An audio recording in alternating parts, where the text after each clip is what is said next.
Applying online, a lot of people do find this very frustrating, particularly if you're not very good with computers.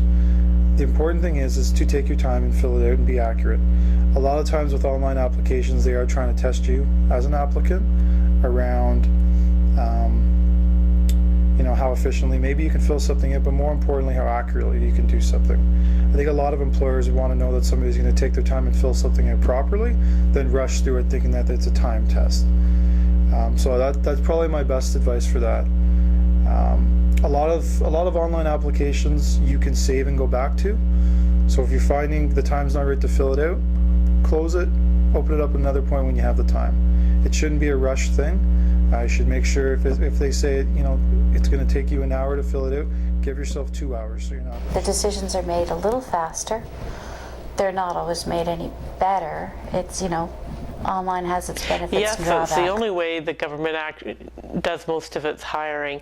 There's a website for the Government of Canada. You go into the website and you look through the jobs and you find something that you're qualified to do, and you go into it and find the application form, fill out the application form completely, and include a resume. It always gives you the option to include a resume. Put your resume in with it, and make sure your resume is tailored to the requirements of the job.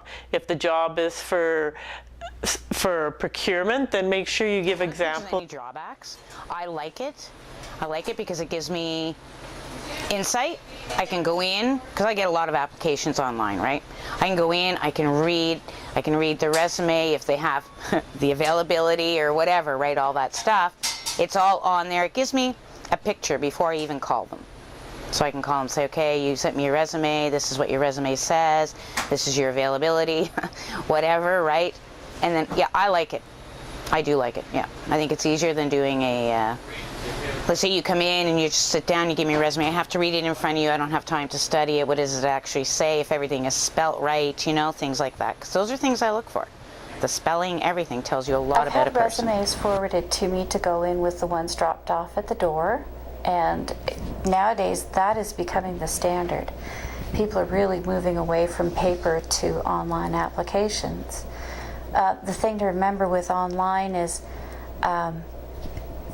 there's no visual look at who you are. There is no body language to go with what you're saying. So when you write your cover letter, be very clear and avoid slang terms, avoid jokes or funny references, because the person on the other end of that email won't know that you're saying something with a sense of humor, and it might read totally differently to someone on the other side of the equation. Write your cover letters first, read them to somebody you know and trust, and then go ahead and send your application.